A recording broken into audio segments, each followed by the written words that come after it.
One. So affiliate marketing কি বা affiliate marketing কিভাবে করতে পারি এই ব্যাপারগুলো আজকে একটু জানার চেষ্টা করবো আর কি। আর অ্যাফিলিয়েট মার্কেটিং শেষ করে আমরা মোটামুটি কন্টেন্ট রাইটিং এর দিকে মুভ করব। আমি আপনাদের এখন পর্যন্ত ক্লাস করাইতে গিয়ে অনেকগুলো ওয়েবসাইট দেখাইছি, লাইক healthandsoft.com, pitbull.net, এই ওয়েবসাইটগুলো আর কি। এটা একটা ওয়েবসাইট মেবি আপনাদের দেখাইছি। তারপরে হচ্ছে পেট রিভিউজ, এটাও মেবি আপনাদেরকে দেখানো হয়েছে। pitbulllovers.net, এটাও মেবি দেখানো হয়েছে।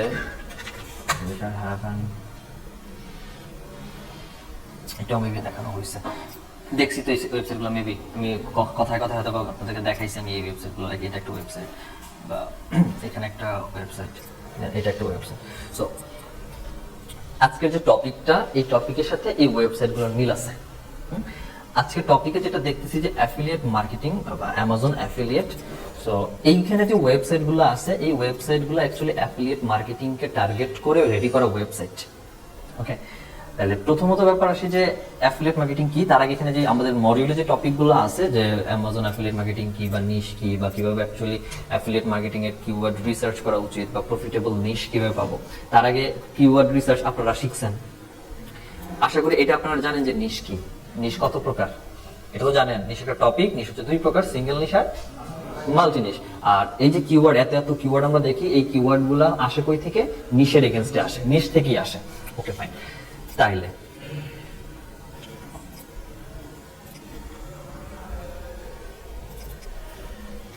আমরা যাই তাইলে অ্যাফিলিয়েট মার্কেটিং এ।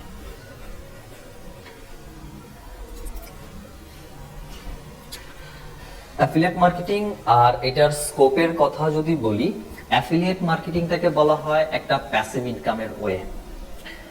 গভর্নমেন্ট সার্ভিস হোল্ডার বলেন আর প্রাইভেট কোম্পানিতে জব করা লোক বলেন, একটা লম্বা সময় সার্ভিস দেওয়ার পরে তারা যখন রিটায়ার্ড করে, তখন তাদের রিটায়ার্ডের পরে একটা পেনশনের একটা আইটেম বা একটা অ্যামাউন্ট তারা পায়। গভর্নমেন্ট সার্ভিস হোল্ডাররাও পায়, ইভেন যারা প্রাইভেট কোম্পানিতে জব করে তাদের আন্ডার একটা প্রভিডেন্ট ফান্ডের অবস্থা থাকে একটা সার্টেন টাইম পরে।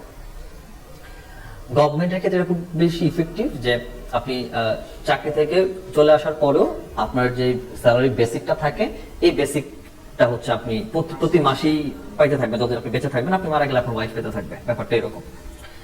সো তাহলে ওনার জন্য এই যে উনি রিটায়ার করার পরেও যে একটা অ্যামাউন্ট পাচ্ছে, সরকার কোনো ধরনের কোনো সার্ভিস উনি দিচ্ছে না, এখন আর নিয়মিত অফিস যাচ্ছে না, কিছুই করতেছে না, বাট উনি প্রতি মাসে ঠিকই একটা অ্যামাউন্ট পেয়ে যাচ্ছে। কেন পেয়েছে? কারণ এই অ্যামাউন্টটা পাওয়ার জন্য উনি এই যে দীর্ঘ একটা সময় ধরে কাজ করে আসছিল, ওইটার সময় কোনো না কোনো একটা বেনিফিট সরকারকে দিয়ে আসছে, অথবা ওনার প্রতি মাসে যে টাকা স্যালারি পাইতো গভর্নমেন্ট, ওই স্যালারি থেকে প্রতি মাসে কিছু টাকা ডিডাক্ট করে রেখে দিছে, ওইটার একটা অ্যামাউন্ট হয়তো সে পাচ্ছে, ধরে নিলাম আমি। বাট দিন শেষে উনি তো কোনো কাজ করতেছে না, একটা সময় কাজ করছে বা করতো, এটার বেনিফিট হিসাবে এখন কিছু অ্যামাউন্ট প্রতি মাসে পাচ্ছে, এবং যতদিন বাঁচবে ততদিন পাবে। এটা ওনার জন্য প্যাসিভ ইনকাম। এই প্যাসিভ ইনকামের ব্যাপারটা হচ্ছে এটা যে আপনি একবার কাজ করবেন, এবং যে কাজটা আপনি করবেন ওই কাজ যতদিন পর্যন্ত উপস্থিত থাকবে বা প্রেজেন্ট থাকবে, এর অস্তিত্ব থাকবে, আপনি ওই কাজ থেকে ততদিন পর্যন্ত একটা করে অ্যামাউন্ট পেতেই থাকবেন। একবার করবেন কাজটা, বাট ওইখান থেকে আপনি যতদিন ওই প্রোডাক্ট বা ওই কাজ স্টেবল থাকবে, সাস্টেইন করবে, আপনি ততদিন পর্যন্ত ওইখান থেকে একটা অ্যামাউন্ট বা ইনকাম পেতে থাকবেন। এটাকে বলা হয় প্যাসিভ ইনকাম। অ্যাফিলিয়েট মার্কেটিং হচ্ছে প্যাসিভ ইনকামের একটা ওয়ে। তার মানে আমি একবার একটা কাজ করব, এবং ওই কাজটা যতদিন পর্যন্ত থাকবে আমি ততদিন আর কাজ না করে টাকা পাবো। কথা আমি বুঝতে পারছেন প্যাসিভ ইনকাম কি? এখন আসেন আসলে অ্যাফিলিয়েট টাইলে মার্কেটিং ব্যাপারটা কি। অ্যাফিলিয়েট মার্কেটিং এর প্রথম যে সংজ্ঞা উপরে দেওয়া আছে, সেখানে লেখা আছে যে affiliate marketing is a process of earning commission by selling someone product or promoting someone's product or services. তার মানে এটা কনসেপ্ট ক্লিয়ার যে অ্যাফিলিয়েট মার্কেটিং ব্যাপারটা এমন, আপনি কোনো ব্যক্তি অথবা আপনি কোনো কোম্পানির কোনো প্রোডাক্ট বিক্রি করে দিবেন, অথবা বিক্রি না করে প্রমোশন করে দিবেন। প্রমোশন আর বিক্রি কিন্তু সেম জিনিস না। প্রমোশন অর্থ আমি আপনাকে এটা বলতে পারি, এই বিল্ডিং এর 7টাতে ক্রিয়েটিভিটি আছে, এখন ভর্তি হইলে 40% ছাড় পাবেন, এটা প্রমোট করছে। আমি আপনাকে হাতে ধরে টেনে এনে ফর্ম ফিল আপ করে ভর্তি করাই নাই, রাইট? আর আমি যদি আপনাকে আনতাম, এনে ভর্তি করাইতাম, দেন আমি ক্রিয়েটিভিটির হয়ে একটা সেল করে দিছি না একটা কোর্স আপনার কাছে, ব্যাপারটা তো এটাই। সো অ্যাফিলিয়েট মার্কেটিং হচ্ছে কোনো কোম্পানি বা ব্যক্তির হয় প্রোডাক্ট সেল করবেন অথবা প্রোডাক্ট প্রমোট করবেন। এই সেল এবং প্রমোট করার মাধ্যমে আপনি যদি একটা কমিশন আর্ন করেন, ওইটা আপনার জন্য অ্যাফিলিয়েট মার্কেটিং।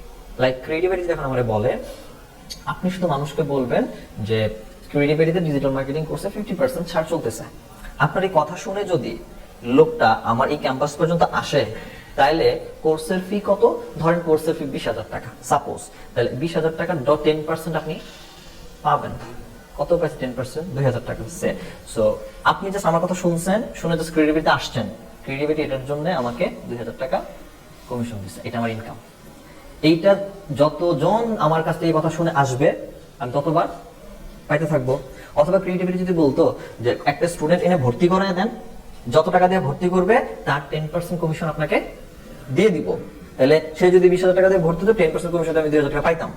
তাহলে আমি যতজন স্টুডেন্ট এনে ভর্তি করাবো, ততজন স্টুডেন্টের কাছ থেকে আমি এগেইনস্ট টাইমে একটা করে অ্যামাউন্ট কমিশন পাইতে থাকবো। তাহলে আমি প্রমোট দিন শেষে বা বিক্রি করছি কার? ক্রিয়েটিভিটির। ক্রিয়েটিভিটি আমাকে তার বিনিময়ে একটা অ্যামাউন্ট দিচ্ছে, আমি ক্রিয়েটিভিটির সাথে অ্যাফিলিয়েট মার্কেটিং করতেছি।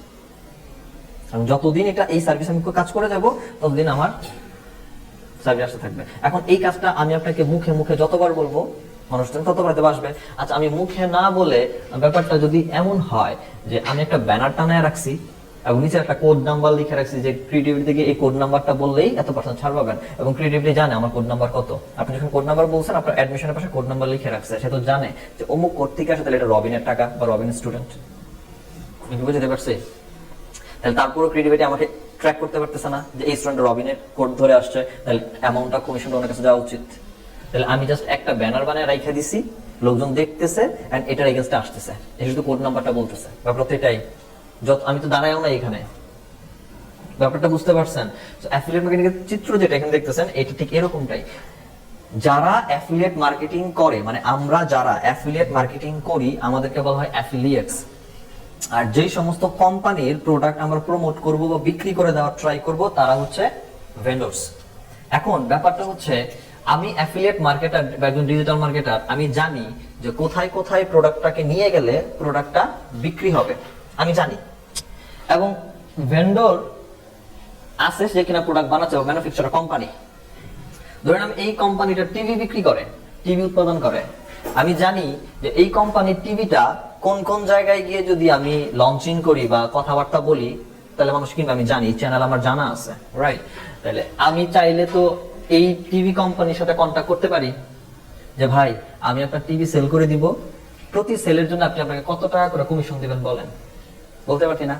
আচ্ছা, ব্যাপারটা হচ্ছে, আমি যে অ্যাফিলিয়েট, আমি এই কোম্পানিকে বিশ্বাস করি না যে ওনার টাকায় ওনার প্রোডাক্ট যদি আমি একবার বিক্রি করে দেই, উনি আমার কমিশনটা দিবে, এই বিশ্বাসটাকে আমি করি না। হতেই পারে, কারণ ওনাকে আমি চিনি না। উনিও আমার উপর ওই আস্থা নাই রাখতে পারে যে আমি ওনার টেলিভিশন বা ওনার প্রোডাক্ট বিক্রি করার জন্য ক্যাপাবল। এটা সমস্যা হতে পারে, উনি আমাকে নাও চাইতে পারে। এই দুইজনের সমস্যার সমাধান করার জন্য মাঝখানে একটা নেটওয়ার্ক কাজ করে, যাকে আমরা বলি অ্যাফিলিয়েট নেটওয়ার্ক। এই অ্যাফিলিয়েট নেটওয়ার্কটা হচ্ছে, আপনারা সবাই অ্যামাজনের নাম শুনছেন, আলিবাবার নাম শুনছেন, আলি এক্সপ্রেসের নাম শুনছেন। এই অ্যামাজন, আলিবাবা, ইবে, ওয়ালমার্ট, আলি এক্সপ্রেস সবকিছু হচ্ছে অ্যাফিলিয়েট প্ল্যাটফর্ম বা নেটওয়ার্ক। তাহলে অ্যামাজনে যে প্রোডাক্টগুলো দেখেন আপনারা, এই প্রোডাক্টগুলো অ্যামাজনের নিজের না। অ্যামাজনের মধ্যে এরকম বিভিন্ন ম্যানুফ্যাকচারার বা ভেন্ডরসরা এসে একটা অ্যাকাউন্ট ওপেন করে। অ্যাকাউন্ট ওপেন করে কি করে? অ্যামাজনের মধ্যে বলতেছে যে ভাই, আমার প্রোডাক্টটা তোমার কাছে দিয়ে গেলাম, ওকে, আমার এই প্রোডাক্টটা যদি কোনো অ্যাফিলিয়েট মার্কেটার তোমার কাছ থেকে নিয়ে বিক্রি করে, তাহলে প্রতি সেলের জন্য তুমি উনাকে 2 টাকা করে দিয়ে দিবা, এই 2 টাকাও আমি তোমার কাছে জমা রেখে গেলাম। বুঝতে পারছেন? তার মানে ভেন্ডরস এই নেটওয়ার্কের কাছে এসে প্রোডাক্ট জমা দিয়ে যাচ্ছে বা লিস্টিং করে যাচ্ছে। আমি যে কিনা অ্যাফিলিয়েট মার্কেটিং করব, আমিও এই নেটওয়ার্কের কাছে গিয়ে তার কাছ থেকে প্রোডাক্টটা সোর্সিং করে আমি আমার চ্যানেল যেখানে যেখানে আছে ওখানে বিক্রি করার ব্যবস্থা করতেছি। যখন বিক্রি হচ্ছে, টাকা আমাকে এই নেটওয়ার্ক দিচ্ছে, ভেন্ডরস না। ভেন্ডরের কাছ থেকে টাকা ও রেখে দিচ্ছে আগে, তো টাকা মাইট যাওয়ার কোনো ওয়ে নাই। অ্যাফিলিয়েট মার্কেটিং ব্যাপারটা বুঝছেন? খাস বাংলা দালালি, ব্রোকার, সিম্পল। ওকে, সো আপনাকে যেটা করতে হবে, সিম্পল যে আমাদের এই বিভিন্ন অ্যাফিলিয়েট নেটওয়ার্ক গুলো যেগুলো আছে ওইগুলো সম্পর্কে জানা লাগবে বেটার ওয়েতে, এন্ড আপনাকে ওই সমস্ত চ্যানেল বা স্কোপ খোঁজা লাগবে যে সমস্ত স্কোপ আর চ্যানেল ইউজ করে আপনি অ্যাফিলিয়েট মার্কেটিং করতে পারেন। ক্লিয়ার? দারাজ একটা প্ল্যাটফর্ম, বাট দারাজ অ্যাফিলিয়েশন দেয় না বাংলাদেশে, না। অ্যাফিলিয়েশনের জন্য আমাদের একটা প্ল্যাটফর্মই থাকে, ওদের কমিশন রেট কি হবে। যারা যে প্রোমো কোড ব্যবহার করে ওটা হচ্ছে সেলাররা দিচ্ছে যে আমার এই প্রোমো কোড ব্যবহার করে থাকলে 10 টাকার প্রোডাক্ট 20 টাকা দিয়ে 5 টাকা দিয়ে পাবেন, বাট তারা এটা বলতেছে না ওকে ফাইন রবিন আপনি আমার প্রোডাক্টটা নিয়ে বিক্রি করে দেন, আপনি আমাকে প্রতি বিক্রিতে আপনি আপনাকে 1 টাকা করে দিব।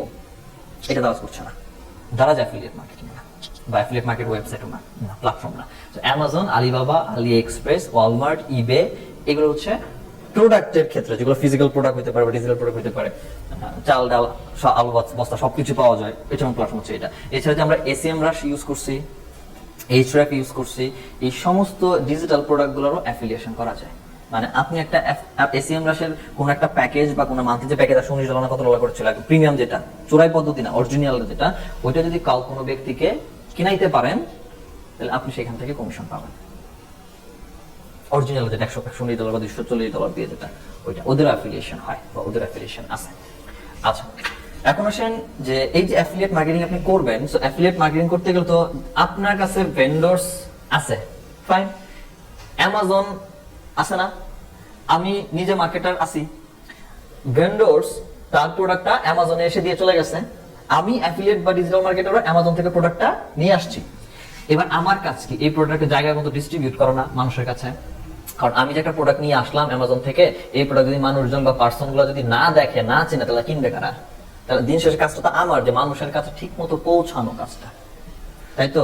এই পৌঁছানোর যে ওয়ে বা পদ্ধতি, এই পদ্ধতিগুলো হচ্ছে এগুলো আমরা এসইও বা অ্যাডস বা সোশ্যাল মিডিয়া ইউজ করে বা ইমেল মার্কেটিং বা ওয়েবিনারস ইউজ করে এই প্রোডাক্টগুলোর প্রমোশন চালাতে পারি বা বিক্রি করতে পারি। বুঝতে পারছি? বুঝতে পারছেন?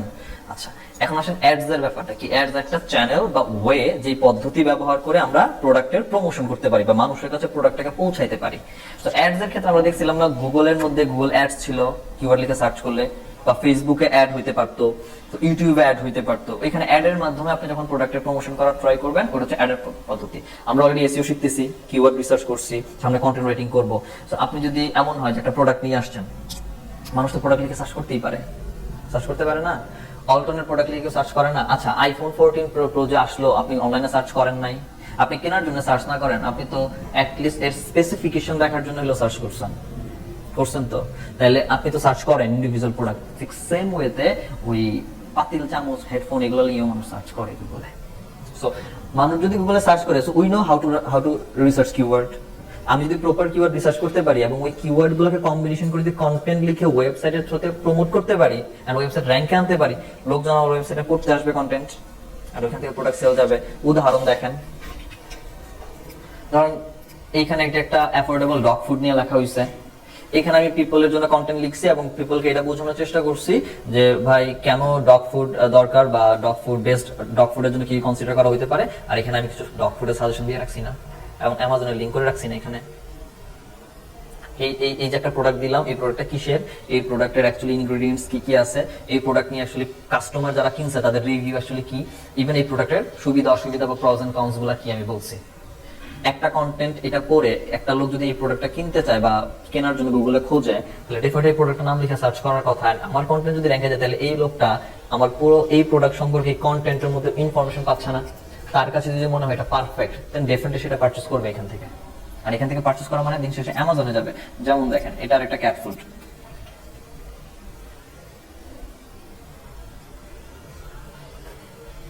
একটা প্রোডাক্ট, আমি প্রোডাক্টটা সম্পর্কে ডিটেইল কথাবার্তা বলা হয়েছে। লোকটার যদি মনে হয় এই প্রোডাক্টটা কেন দরকার, সে কি করবে, অ্যামাজন প্রাইসের মধ্যে ক্লিক করলে সে ডিরেক্টলি চলে আসতেছে অ্যামাজনের মধ্যে। এখান থেকে সে প্রোডাক্ট পারচেজ করবে এবং তার বিনিময়ে অ্যামাজন আমাকে ওইটার জন্য যেই কমিশন বা দেওয়া দরকার ওইটা সে আমাকে দিয়ে দিচ্ছে। তাহলে আমার কাছে এসইওর ওয়েটা হচ্ছে এটাই, যে আমার কাছে কন্টেন্ট জানি এবং আমার কাছে ওয়েবসাইট আছে, কিওয়ার্ড রিসার্চ করে ওই প্রোডাক্টের জন্য নিজেই কন্টেন্ট লিখবো এন্ড সেটা গুগলে র‍্যাঙ্ক করাবো। বুঝা গেছে? দেন ওইখান থেকে ডেফিনেটলি প্রোডাক্ট সেল হয়ে যাবে। এরপর সোশ্যাল মিডিয়া, আমার ফেসবুক পেজ থাকতে পারে, ইউটিউবে চ্যানেল থাকতে পারে। অনেক ইউটিউবে দেখবেন লাইক গ্রোপ্রো যে ক্যামেরাগুলো আছে, ক্যানোনের যে ক্যামেরাগুলো আছে, অনেকে দেখবেন যে ক্যামেরার রিভিউ দিচ্ছে, ডেসক্রিপশনের মধ্যে কিন্তু প্রোডাক্ট পারচেজ লিংক দিয়ে রাখে। বিশেষ করে ইন্ডিয়ান ভিডিওগুলোতে দেখবেন অ্যামাজনের লিংক দেওয়া থাকে। সে ভিডিও দেওয়ার মাধ্যমে ওইখানে কয়েক লাখের মতো ভিউ পাচ্ছে, তার মানে ইউটিউব থেকেও টাকা পাইতেছে, আবার দিক থেকে যারা 1-2 লাখ মানুষ দেখতেছে ওখান থেকে 5-2 লোক হয়তো বা প্রোডাক্টটা পারচেজ করতেছে। বুঝা গেছে? তাহলে ইউটিউব হতে পারে, পিন্টারেস্ট হতে পারতো, আমার জন্য কি বলে এটাকে, টুইটার হতে পারতো, ফেসবুক তো আছে সবাই কমন ইস্যু, এগুলো সোশ্যাল মিডিয়া প্ল্যাটফর্ম। এই প্ল্যাটফর্মগুলোতে যদি আপনি আপনার একটা চ্যানেল ক্রিয়েট করতে পারেন বা প্রোফাইল পেজ ক্রিয়েট করে এই প্রোডাক্টগুলো প্রমোশন করতে পারেন, দেন ডেফিনেটলি ওইখান থেকে অ্যাফিলিয়েশন সম্ভব। ইমেল লিস্ট হচ্ছে, ধরুন আপনাদের সবার ইমেল অ্যাড্রেস যদি আমার কাছে থাকে, আমি চাইলে আপনাদের সবাইকে যে কোনো একটা প্রোডাক্টের ছবি ইমেলের মধ্যে অ্যাটাচ করে পাঠাতে পারবো না? তো ইমেল লিস্ট হচ্ছে এরকম যে আমার কাছে আমি যে প্রোডাক্টটা সার্ভিসিং দিতে যাচ্ছি বা প্রমোট করতে চাচ্ছি, ওই প্রোডাক্ট পছন্দ করে এমন লোকের ইমেল আমার কাছে আছে। সেখানে কয়েক লাখ ইমেল থাকতে পারে, কয়েক লাখ লোককে আমি এক ক্লিকে সবগুলো ইমেজ প্রোডাক্টের লিস্ট দিয়ে পাঠিয়ে দিব ইমেল মার্কেটিং করে। আমরা বাংলাদেশিরা ইমেল হয়তো খুব বেশি ব্যবহার করি না, বাট বাইরের কান্ট্রিতে ইমেল প্রচুর ইউজ হয়। ঠিক আছে? আর ওয়েবিনার হচ্ছে সেমিনারের মতো, অফলাইন সেমিনার না হয় যদি আমি অনলাইন সেমিনার করি, লাইক ফেসবুকে অনলাইন ইভেন্ট করা যায়, জানেন তো এটা অনলাইন ইভেন্ট করা যায়, শুধু ফেসবুকে না লিঙ্কডইনও ইভেন্ট করা যায়। সো এই যে অনলাইন ইভেন্ট গুলো আছে, আমি যদি ইভেন্ট গুলো করি, ইভেন্টে যে গেস্ট গুলো আসে তাদেরকে যদি প্রোডাক্টের লিঙ্কটা মেসেজ বক্সে দিয়ে দেই, তারা ডেফিনেটলি ওটাতে চেক করতে পারে। আর আমি তো ইভেন্টের মধ্যে সেমিনারের মধ্যে প্রোডাক্টের যত কথাবার্তা আছে, সুবিধা অসুবিধা সব বলবোই। সো সব থেকে ইফেক্টিভ হচ্ছে এসইও, সোশ্যাল মিডিয়া আর হচ্ছে অ্যাডস। বুঝা গেছে? অ্যাফিলিয়েট প্রোডাক্ট প্রমোট করার জন্য। এখন ব্যাপার হচ্ছে এসইও আর সোশ্যাল মিডিয়াতে কোনো টাকা পয়সা আপনার খরচ হবে না। ইফ ইউ নো এসইও, দেন আপনি যদি এসইও জানেন তাহলে আপনার এসইও আপনি করতে পারতেছেন, সো কাউকে কোনো ইনভেস্টমেন্টের দরকার নেই। কিন্তু অ্যাডস এর ব্যাপারটা হচ্ছে আপনি এসইও জানলেও তো টাকা দিতে হবে। আপনি যদি গুগলের মাধ্যমে অ্যাড রান করেন তাও গুগলকে টাকা দিতে হবে, যদি ফেসবুকের মাধ্যমে অ্যাড রান করেন তো ফেসবুকে টাকা দিতে হবে। এখন ব্যাপার হচ্ছে আপনি যদি অ্যাফিলিয়েট মার্কেটিং করেন, এসইও আর অ্যাড এর মধ্যে পার্থক্য কি বুঝি আমরা? এটার মধ্যে এই যে দুইটা পেইড আর অর্গানিক হলে পার্থক্যটা আসলে মেইন ইফেক্টটা কই দিচ্ছে? এই দুইটার কারণে, এই অর্গানিক আর পেইডের কারণে ইফেক্টটা কই পড়তেছে? একটা কারণ, আরেকটা কারণ আছে, মেইন কারণটা জানতে চাচ্ছি, বলেন স্যার। স্যার বলেন। ওকে, আর কোনো আইডিয়া? আচ্ছা, আমি যখন এসইও করতেছি তার মানে হচ্ছে ওয়েবসাইট র‍্যাঙ্ক করতে সময় লাগতেছে, 4 মাস 5 মাস 6 মাস সময় লাগতেছে, কিন্তু আমি যখন অ্যাড রান করতেছি তখন ইনস্ট্যান্ট র‍্যাঙ্কে যাচ্ছি। আর যখন ইনস্ট্যান্ট র‍্যাঙ্কে যাচ্ছি তার মানে হচ্ছে আমি ইনস্ট্যান্ট কাস্টমার পাচ্ছি, টাইম সেভ হচ্ছে না, আমি ইনস্ট্যান্ট রেজাল্ট পাচ্ছি, ইমিডিয়েট রেজাল্ট পাচ্ছি। এখন ব্যাপার হচ্ছে আপনি কখন চিন্তা করবেন বা সিদ্ধান্ত নেবেন যে এই প্রোডাক্টটার জন্য আপনার অ্যাড রান করা উচিত কিংবা উচিত না। আমি সব প্রোডাক্ট নিয়ে অ্যাড রান করলে তো হচ্ছে না। ধরেন আপনি একটা প্রোডাক্ট সেল করতে যাবেন, প্রোডাক্টটা ধরে নিলাম হেডফোন বা একটা ঘড়ি, স্মার্ট ওয়াচ। সে একটা স্মার্ট ওয়াচের প্রাইস কত হতে পারে? সর্বোচ্চ $50, খুব ভালো হইলে $100। ফাইন, আপনাকে কোম্পানি বলতেছে আপনাকে আমি কমিশন দিব হচ্ছে 5%। ধরে নেন 5% কত আসে স্যার? $150। হ্যাঁ, $2.5। এটা $5। আচ্ছা ধরে নিলাম $5 আসে, ধরে নিলাম $5 বাংলা টাকা একটু হিসাব করি, 500। আর এটা 250, তো $300 ধরলাম। একটা প্রোডাক্ট যদি আপনি বিক্রি করেন তাহলে আপনি সর্বোচ্চ $300 সর্বনিম্ন বা সর্বোচ্চ $500 কমিশন পাচ্ছেন। Okay fine. এখন বলতেছে আপনি যখন অ্যাড চালাচ্ছেন, অ্যাডের কাজ করে কিওয়ার্ড সিপিসির উপরে না, কস্ট পার ক্লিক। একটা ক্লিক করলে কত টাকা কাটবে, ব্যাপারটা এটাই না? সিপিসি ব্যাপার কি দেখছিলাম, মনে আছে? ডলার হিসেবে দেখাইতো। ওকে, সো ধরেন আপনি একটা কিওয়ার্ড বা এরকম 3টা কিওয়ার্ড চুজ করেন যে 3টা কিওয়ার্ডের জন্য গুগল আপনি র‍্যাঙ্কে যাবেন। সাপোজ কিওয়ার্ড দিয়ে আপনার ওয়েবসাইট পাইছি আমি। আচ্ছা, এই যে কিওয়ার্ডটা চুজ করছেন, ধরেন কিওয়ার্ডটা লিখে 500 জন লোক সার্চ করে এবং কিওয়ার্ডের সিপিসি হচ্ছে $1। আচ্ছা $1 না, 50 সেন্ট কমাইলাম, 50 সেন্ট। এখন আপনি যে 500 জন লোক সার্চ করে 1 নাম্বার পজিশনে অ্যাড দিয়ে আসছেন, এই 500 জনের মধ্যে কি 500 জন আপনার এখানে ঢুকবে? আচ্ছা 150 জন ঢুকবে সর্বোচ্চ। 150 জন যদি ঢুকে 50 জন আপনার ওয়েবসাইট লোড হইতে হইতে বের হয়ে চলে আসবে, কন্টেন্ট দেখবেও না, বাকি থাকে 100 জন। 100 জনের মধ্যে আপনার কন্টেন্ট পড়বে এবং বের হয়ে চলে আসবে 80 জন, থাকবে বাকি 20 জনের মধ্যে যে প্রাইস কেনার যে লিংকটা দিবেন, লিংকের মধ্যে ক্লিক করে বড় করে গেলে 7 জন, অ্যামাজন থেকে ঘুরে বের হয়ে যাবে আরো 5 জন, বাকি থাকে কয়জন? ওখান থেকে 1 জন কিনবে। যদি 1 জন কিনে, ধরে নিলাম হিসাবটা এরকমই যাবে, যখন ফানেল বানাবো ফিউচারে তখন দেখবেন ফানেল এরকমই যাবে। এই যে 1 জন কিনবে, আমার কমিশন কত টাকা দিচ্ছে স্যার? $300। ক্লিক, একটা ক্লিকে আচ্ছা একটা ক্লিকে কত টাকা গেছে? 50 সেন্ট। তো 50 সেন্টে কত টাকা? 40 টাকা। আমি যদি 80 টাকা ডলার, একটা 50 টাকা ধরি, 100 টাকা ডলার রেট, 50 টাকা ধরি, তো 50 টাকা যদি একটা ক্লিকে হয়, ক্লিক করছে আমার কয়টা? 150টা। 150টা ক্লিক আসছিল, কত টাকা খরচ গেছে? ডলার সেন্ট হিসাব করেন, 50 সেন্ট করে হইলে হ্যাঁ কত গেছে? আচ্ছা ধরেন আপনি 1000 টাকায় গেছে, ধরলাম আমি 1000 টাকা গেছে, 1000 টাকা অ্যাড অন করে আপনি কামাইছেন 300 টাকা, লস কত? তাহলে অ্যাড অন করবো আমি? আপনাকে ডিসিশন নিতে হবে যে আসলে আমি যে প্রোডাক্ট সেল করতেছি, এই প্রোডাক্ট নিয়ে আমি অ্যাড রান করলে আমি যে পরিমাণ ইনভেস্ট হবে সেটা উঠে আসবে কিনা, বুঝতে পারছেন? বাট এই প্রোডাক্টটা যদি কমিশন হতো $100, $140, $200 কমিশন পাবেন একটা প্রোডাক্ট সেল হইলে, তখন আমি অ্যাড অন করতে পারতাম, তখন আমার $100 খরচ গুলো সমস্যা ছিল না, কারণ $100 তুই উঠে আসতো আমার, বুঝতে পারছেন? তো ডিপেন্ড করে। বাট এসইও সোশ্যাল মিডিয়া থেকে আসলে এই ব্যাপারটা আসে না ক্যালকুলেশনে, কারণ আমি অর্গানিকলি র্যাঙ্কে যাচ্ছি, তো কাউকে পেড করতেছি না। সোশ্যাল মিডিয়াতে আমি যদি আমার ফলোয়ার বাড়াইতে পারি, ফলোয়ার বাড়ানোর অনেক টেকনিক আছে, সামনে আমরা শিখবো, সো ডেফিনেটলি আমার প্রোডাক্ট সেল যাবে।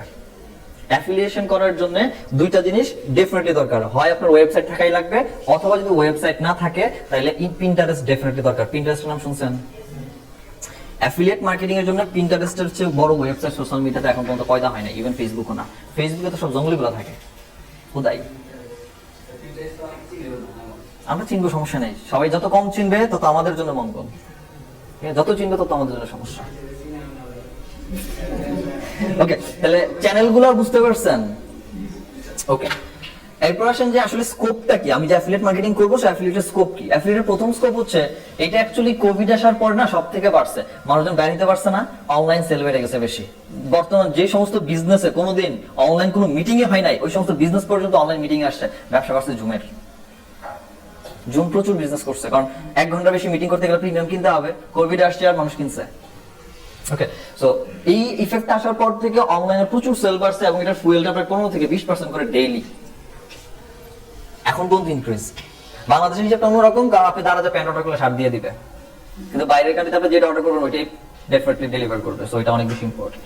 স্কোপ অফ প্যাসিভ ইনকাম, আর যত মেজর কোম্পানি আছে সব কোম্পানি এখন অ্যাফিলিয়েশন চায়। কেন অ্যাফিলিয়েশন চায়? কারণ আপনি প্রোডাক্টটা ইজিলি সেল করে ফেলতে পারতেছেন এবং আপনাকে কমিশন দিতে হচ্ছে কম। ব্যাপারটা এরকম, ধর আমার যদি এই কলমের কোম্পানি থাকে, ডেফিনেটলি আমি চাবো এই কলম বিক্রি হোক। তো বিক্রি করার জন্য আমার মার্কেটিং করাই লাগবে স্যার। তো মার্কেটিং করার জন্য আমি কি করবো? হয় একটা রিপ্রেজেন্টেটিভ রাখবো যে কিনা দোকানে দোকানে গিয়ে অর্ডার কার্ড নিয়ে আসবে, এটাই। আচ্ছা, একটা রিপ্রেজেন্টেটিভের বাংলাদেশের বেতন যদি চিন্তা করি, সর্বোচ্চ বেতন 35,000 টাকা, বেশি মনে হয় দেয় না, এটা খুব বেশি বলছি আমি। টিএডি মিলে 18-19 হাজার টাকা, 18-20 হাজার টাকা, আমি এটাই ধরলাম 35,000 টাকা ধরলাম। আচ্ছা, একটা রিপ্রেজেন্টেটিভ যদি 35,000 টাকা স্যালারি নেয়, সে প্রতিদিন কয়টা কোম্পানির কাছে কলম বিক্রির জন্য যেতে পারবে? প্রতিদিন তার কাছে ডিউটি টাইম 9 ঘন্টা, ধরুন 12 ঘন্টা ডিউটি করে লোকটা, 12 ঘন্টায় কয়টা দোকান বা কয়টা কোম্পানির কাছে যেতে পারবে? না, আরো বেশি যাবে, 20টা। ওকে ফাইন, 20টা একজন লোক গেছে 20টা জনের কাছে। আচ্ছা, এই লোকের এই যে কোম্পানি মালিকের যদি টার্গেট থাকে আমার প্রতিদিন 100 লোকের কাছে যাওয়াই লাগবে, তাহলে রিপ্রেজেন্টেটিভ বাড়ানো লাগবে না? বাট এই লোক তো এফোর্ট দিতে পারতেছে না, লোক বাড়ায় দেখলে তো আরো স্যালারি আসতেছে, ওর তো কস্ট বাড়তেছে। দি সেম কাজ যদি আমি অ্যাফিলিয়েটে নিয়ে যাই, এবং আমি অ্যাফিলিয়েট ধরুন অ্যামাজনে নিয়ে প্রোডাক্টটা ছেড়ে দিলাম, দিয়ে অ্যামাজনকে বললাম আচ্ছা আমার প্রোডাক্টটা যদি কেউ বিক্রি করে দেয় তাকে আমি প্রতি সেলের জন্য 5 টাকা করে দিব। 1000 পোলাপাইন আছে প্রোডাক্টের অ্যাফিলিয়েট করার জন্য, এবং 1000 জনের 1000 খানে চ্যানেল আছে বা ওয়েবসাইট আছে, তাহলে একটা প্রোডাক্ট অল্প টাকা খরচ করে আমি ম্যাক্সিমাম পিপলের কাছে পৌঁছে দিতে পারতেছি। দ্যাটস ওয়াই মেজর কোম্পানিগুলো এখন অ্যাফিলিয়েশনে চলে আসতেছে, বুঝতে পারছেন? ওকে, তারপর হচ্ছে রিকারিং কমিশন। রিকারিং কমিশনটা হচ্ছে, সামনে ডোমেইন হোস্টিং যখন নিয়ে কথা বলবো তখন বুঝবেন। রিকারিং কমিশনটা হচ্ছে এরকম, ধরেন আমি কায়াসের কাছে এই ডাস্টারটা বিক্রি করছি, এই ডাস্টারটা নরমাল যে সেই ডাস্টার না, ডাস্টার হচ্ছে রিচার্জেবল ডাস্টার। এই ডাস্টার দিয়ে ইকোনমিক্যালি মুছতে গেলে রিসার্চ করা লাগে, রিসার্চ করার জন্য যে চার্জার লাগবে সেটা আমার কাছে আছে। তার মানে এই একবার চার্জ দিলে 1 মাস চলে, 1 মাস পরে যখন রিসার্চ করা লাগবে তখন ওনাকে আবার কাছে আসতে হবে আবার। তো ধরে নেন আজকে এই ডাস্টারটা কায়াসের কাছে আমি 20 টাকা বিক্রি করছি, ডাস্টার কোম্পানির মালিক বলছে 20 টাকা যদি বিক্রি করছেন তাহলে 5 টাকা আপনার কমিশন। এবং ডাস্টার কোম্পানি এটা বলছে কায়েস যদি এই ডাস্টার ফেলে না দিয়ে 1 মাস পরে আবার রিসার্চ করতে আসে, রিসার্চ করার সময় তো আমি তো মাগনা রিসার্চ করে দিব না, টাকা নিব তো। ও বারবার এই ডাস্টার রিসার্চ করতে আসতেছে, বারবার আমাকে টাকা দিচ্ছে, বারবার আমি কমিশন পাচ্ছি। বিক্রি করছে কয়বার? ওর যখন প্রয়োজন আমার কাছে আসতেছে, ও রিসার্চ করতেছে, কমিশন আমার পকেটে যাচ্ছে, এটা হলো রিকারিং কমিশন। একবার বিক্রি করবেন, ওই প্রোডাক্ট যতদিন সে ইউজ করবে বা রিনিউ করবে ততদিন আপনি কমিশন পাবেন। যেমন এসিএম রাশ মান্থলি সাবস্ক্রিপশন না, আমি শুধু একবার আপনার কাছে বিক্রি করে দিব, এরপরে আপনি ভালো লাগলে ডেফিনেটলি এটা আবার রিসাবস্ক্রাইব করবেন, যখনই রিসাবস্ক্রাইব করবেন আমি কমিশন পাইতেই থাকবো, যতদিন করবেন আমি ততদিন পাবো। ইন্ডিভিজুয়াল প্রোডাক্টের উপর, রাইট। এটাই বলা হয় রিকারিং কমিশন। অ্যাফিলিয়েটের মজা আছে এটাতে, যে আমি একবারই বিক্রি করে দিছি, এরপর ওই লোক বাচ্চা না মরছে কথা নাই, ওই লোক বা ওই লোকের হয়ে যদি কেউ ওই প্রোডাক্টকে আবার রিনিউ করে, আমি ওটার জন্য কমিশন আবার পাবো, যতদিন করবে ততদিন পর্যন্ত পাবো। বুঝা গেছে রিকারিং কমিশনটা? আচ্ছা, তাহলে কমিশন দুই রকম, একটা অন টাইম কমিশন, একটা রিকারিং কমিশন। অন টাইম বলতে এখন সেল দিছি, এখন কমিশন পাইছি, শেষ, ফাইন। আর রিকারিং হচ্ছে একবার করছি, উনি যতদিন ওটাকে রিইস্যু করতে থাকবে আমি ততদিন পর্যন্ত পাইতে থাকবো। এখন আসেন different types of affiliate marketing. এই যে আমরা অ্যাফিলিয়েট মার্কেটিং করি, তো মার্কেটিং অ্যাফিলিয়েট মার্কেটিং এর এই 6টা মেথড আছে, 6টা টাইপস আছে, 6 টাইপের অ্যাফিলিয়েট মার্কেটিং অ্যাকচুয়ালি अवेलेबल আছে। একটা হচ্ছে পিপিসি মডেল বা পিপিসি, পেপার ক্লিক। 2010, 11, 12 ইন্টারনেটের সাথে যোগাযোগ ছিল, কেউ আপনাদের চালাইছেন ইনকামের ধান্দা নিয়ে আপনি করছেন। আচ্ছা, তখন একটা কি থাকতো, আপনি অনেক অনেক ওয়েবসাইট বের হয়েছিল তখন এরকম, যে আপনি জাস্ট অ্যাড দেখবেন, 5-10 সেকেন্ড অ্যাড দেখার পর একটা ক্যাপচা আসবে, ক্যাপচাটা ফিল আপ করে দিলেই আপনার অ্যাকাউন্টে টাকা জমে। দেখছেন কখনো? অ্যাডের মধ্যে ক্লিক করবেন, অ্যাডের মধ্যে ক্লিক করলে আপনাকে একটা ক্যাপচা দেখাবে, ক্যাপচাটা ফিল আপ করলে আপনার অ্যাকাউন্টে টাকা আসবে। ম্যাক্সিমাম ওয়েবসাইট স্ক্যাম ছিল, বাট তারা বিজনেস ঠিকই করে নিয়ে গেছে ওতে, রাইট? সো যখন টাকা কামাই করছে, আচ্ছা ওইটা হচ্ছিল অ্যাফিলিয়েশনই। ওই যে একটা ক্যাপচা ফিল আপ করে দিছেন, আপনাকে টাকা দিচ্ছে 10 সেন্ট, 5 সেন্ট, 2 সেন্ট, 3 সেন্ট এভাবে দিত।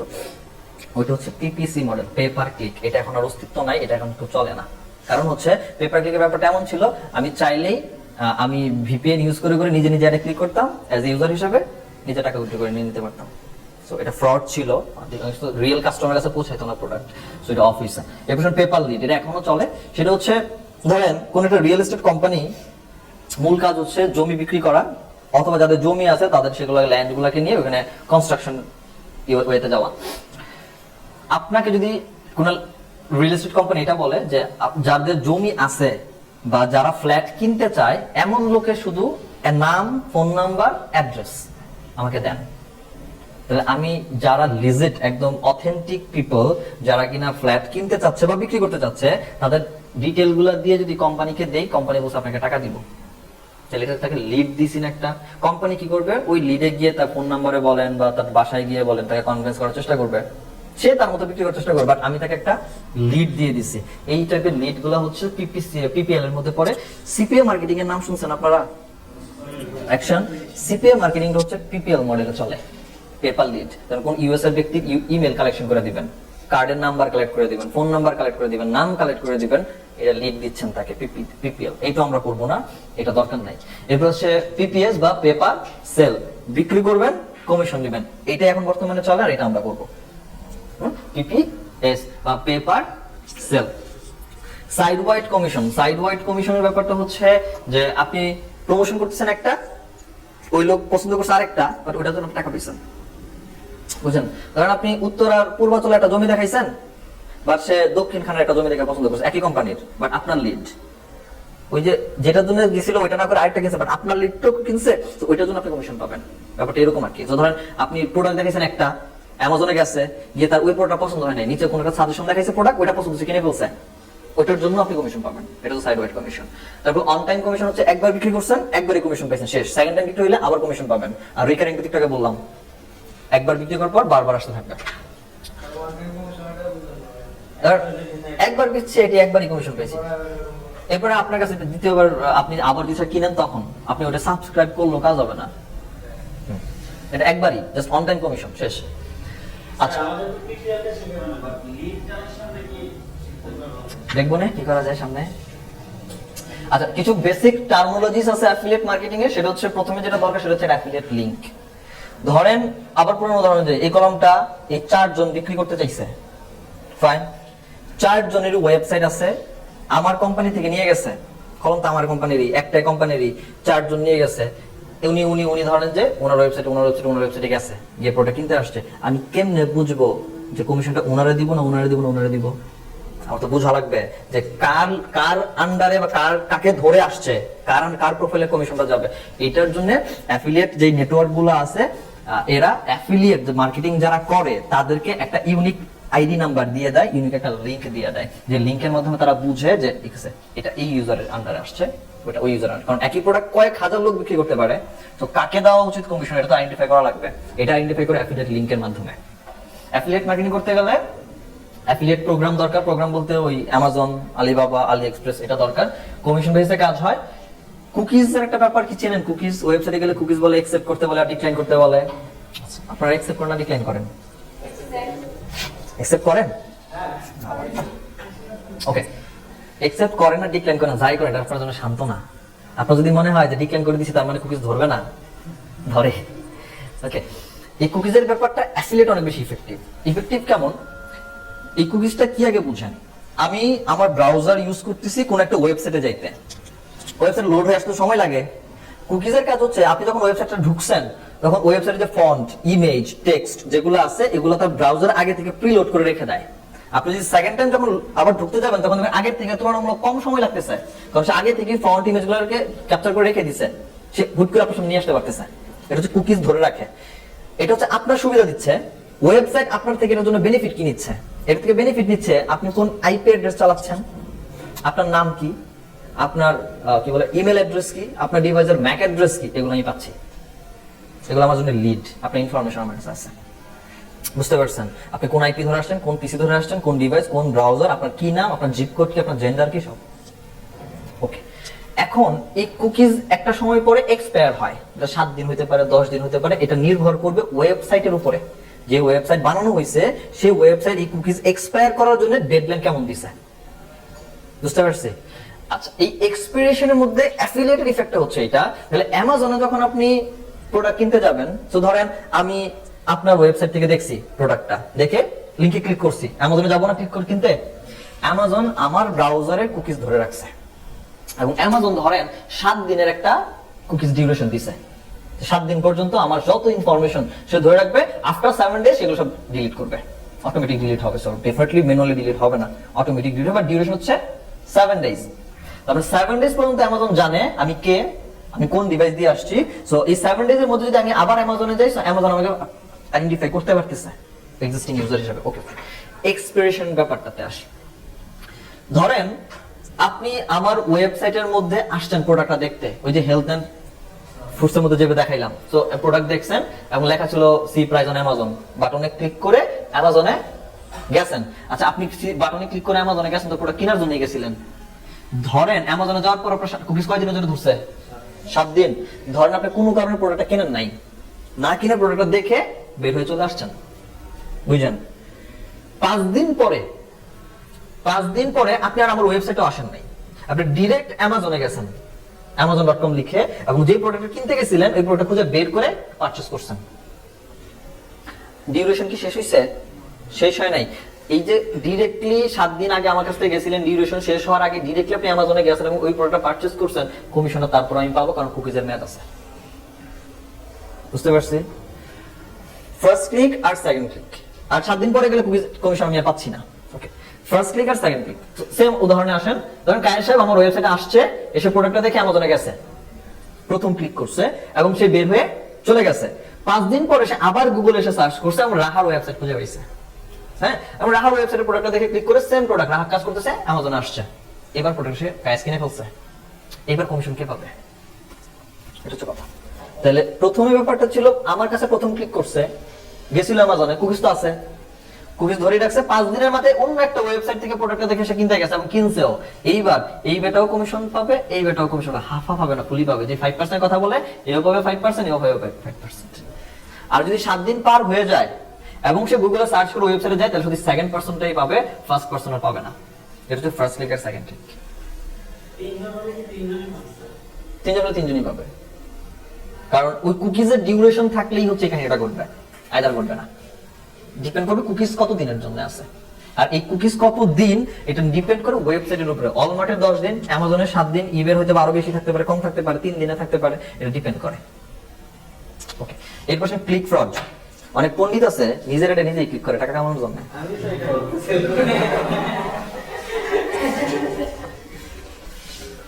একটা ঘটনা বলি আপনাদের, ছোট্ট করে ভিডিওটা একটু অফ করে নিই। ওকে ফাইন, তাহলে ক্লিক ফ্রডের ব্যাপারে আমরা যাব না, এখন আসেন প্রফিটেবল নিশের ব্যাপারে। যে আপনি যদি চিন্তা করেন যে আপনি নিজে একটা ওয়েবসাইট বানাবেন বা আপনি নিজে অ্যাফিলিয়েট করবেন অ্যামাজন থেকে, তাহলে আসলে আপনি কোন নিশের উপরে কাজ করলে আপনি বেটার তাড়াতাড়ি ওয়েবসাইটের ওই প্রোডাক্ট নিয়ে র্যাঙ্কেও যেতে পারবেন এবং সেলও যাবে।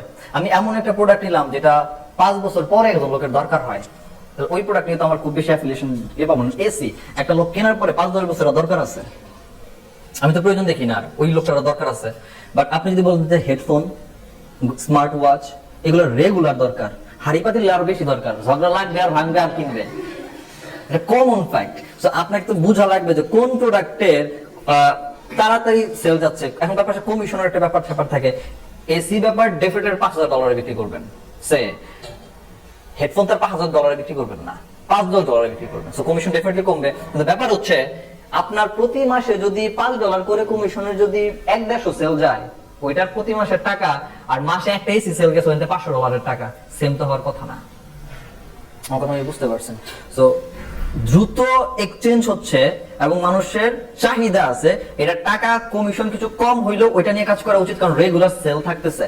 আর সেল তো আমি একভাবে করবো না, একটা ওয়েবসাইট থাকা মানে হচ্ছে আপনার ওয়েবসাইটে যখন প্রোডাক্টের সেল যাচ্ছে, গুগল অ্যাড আমার অ্যাড দেখাইতেছে না, তো টাকা তো গুগলের কাছ থেকেও নিতেছি, অ্যামাজন থেকেও নিতেছি। প্রোডাক্ট না কিনলে লোক যে আমার ওয়েবসাইটে আসছে, যে অ্যাডটা দেখছে, অ্যাডের ইমপ্রেশন বাড়ছে, ওটা তো আমি টাকা পাইছি গুগল থেকে। ব্যাপারটা দাঁড়াচ্ছে যে আমার এমন টাইপের প্রোডাক্ট চুজ করা উচিত যে টাইপের প্রোডাক্ট গুলো নিয়ে রেগুলার সেল যাচ্ছে, রেগুলার বেসিসে সেল যাচ্ছে, সেই ক্ষেত্রে সবচেয়ে সুবিধা। তবে প্রফিটেবল নিশের ক্ষেত্রে আমি এখানে কয়েকটা মনিসার নিশ ধরে রাখছি, এগুলো এনাফ না, তবে এগুলো টপ নিশ বলতে পারেন। এগুলো একদম মানে লোকজন খোঁজেই, বিশেষ করে যদি আপনি বাইরের কান্ট্রিগুলো ধরেন, আপনি বাদ দেন ইন্ডিয়া, পাকিস্তান যেগুলো আছে এগুলো বাদ দেন, আপনি জার্মানি যান, ফ্রান্সে যান, অস্ট্রেলিয়া, আয়ারল্যান্ড যান, ওই জায়গাগুলোতে এই সমস্ত প্রোডাক্ট গুলা সব থেকে বেশি চলে। মানুষ অনেক হেলদি পিপল আছে, সো ওয়েট লস এর উপরে প্রচুর প্রোডাক্ট চলে, সাপ্লিমেন্ট চলে, জিমের জন্য চলে, বিউটি মেকআপ এখন প্রচুর বেনিফিট বিজনেস, বিশেষ করে কোরিয়ান কসমেটিক্স এখন প্রচুর চলতেছে। আমি জাস্ট নিজে করতেছি এদের জানি ব্যাপারটা আর কি, দ্যাটস ওয়াই বললাম। ডেটিং, রোমান্স এই টাইপের প্রোডাক্টগুলো খুব ভালো চলে। ওকে, আমি আপনাকে পুরো একটা কাবিননামা দিয়ে দিব, এটা 4টা এনাফ না, সো আমি এটা শেষ করে তারপর দিচ্ছি।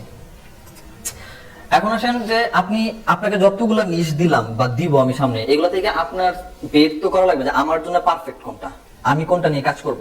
সো ওয়ে যেটা হচ্ছে যে প্রফিটেবল নিশ ফাইন্ড আউট করে, ওয়ের প্রথম শর্ত হচ্ছে স্যার আপনি আপনার নিজেকে আগে কোয়েশ্চেন করেন যে আমি কোনটা ভালো পারি। আপনার যদি একটা কাজে ভক্তি না আসে, ফিলিংস না আসে, আপনাকে যত কিছু দিয়ে ধরে রাখি না কেন, আপনার ওই কাজে কখনো সাকসেস আসবে না স্যার। এই যে আপনি ডিজিটাল মার্কেটিং করতে আসছেন, আপনি যদি নিজের ইচ্ছায় যদি কাজ না করেন, আমি আপনাকে সারাদিন বইলেও কাজ হবে না স্যার, সম্ভব না।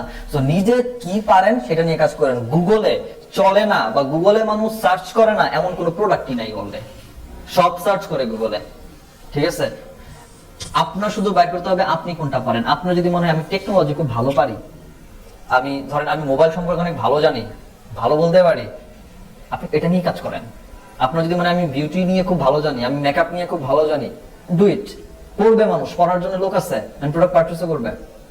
আপনি যেইটা পারেন। আপনার যদি মনে হয় আমি কিছু করবো না, আমি জানি কোন কোন দেশের ইউনিভার্সিটিতে কিভাবে অ্যাডমিশন নিতে হয়, ইউ নো দ্যাট, আমি এটা নিয়ে লেখেন, আছে মানুষ পড়বে, করার জন্য অনেক মানুষ আছে।